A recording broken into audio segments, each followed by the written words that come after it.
Now Jehoram the son of Ahab began to reign over Israel in Samaria the 18th year of Jehoshaphat king of Judah, and he reigned 12 years. And he wrought evil in the sight of the Lord, but not like his father and like his mother, for he put away the image of Baal that his father had made. Nevertheless, he cleaved unto the sins of Jeroboam the son of Nebat, which made Israel to sin. He departed not therefrom. And Mesha king of Moab was a sheep master, and rendered unto the king of Israel 100,000 lambs and 100,000 rams with the wool. But it came to pass, when Ahab was dead, that the king of Moab rebelled against the king of Israel. And King Jehoram went out of Samaria the same time, and numbered all Israel. And he went and sent to Jehoshaphat the king of Judah, saying, The king of Moab hath rebelled against me. Wilt thou go with me against Moab to battle? And he said, I will go up. I am as thou art, my people as thy people, and my horses as thy horses. And he said, Which way shall we go up? And he answered, The way through the wilderness of Edom. So the king of Israel went, and the king of Judah, and the king of Edom. And they fetched a compass of 7 days' journey.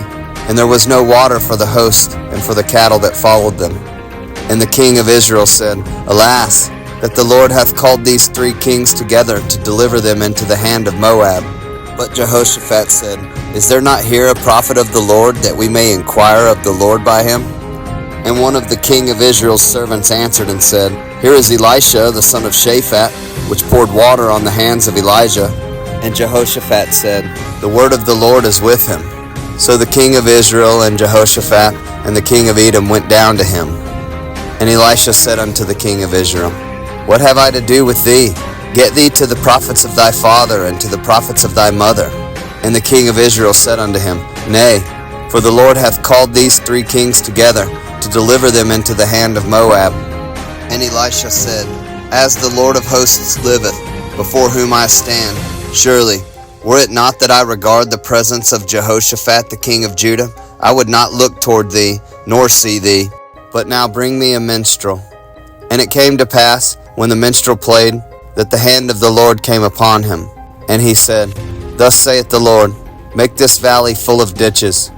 For thus saith the Lord, Ye shall not see wind, neither shall ye see rain. Yet that valley shall be filled with water, that ye may drink, both ye and your cattle and your beasts. And this is but a light thing in the sight of the Lord. He will deliver the Moabites also into your hand. And ye shall smite every fenced city, and every choice city, and shall fell every good tree, and stop all wells of water, and mar every good piece of land with stones.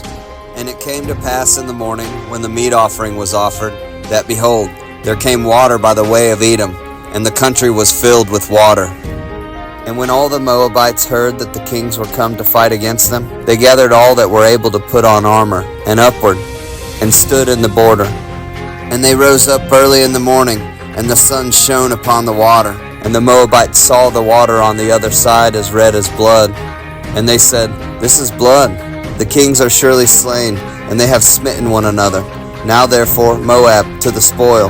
And when they came to the camp of Israel, the Israelites rose up and smote the Moabites, so that they fled before them.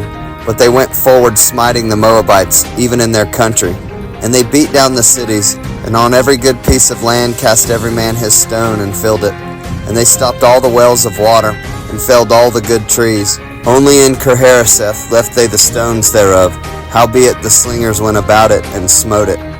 And when the king of Moab saw that the battle was too sore for him, he took with him 700 men that drew swords, to break through even unto the king of Edom, but they could not. Then he took his eldest son that should have reigned in his stead, and offered him for a burnt offering upon the wall. And there was great indignation against Israel, and they departed from him, and returned to their own land.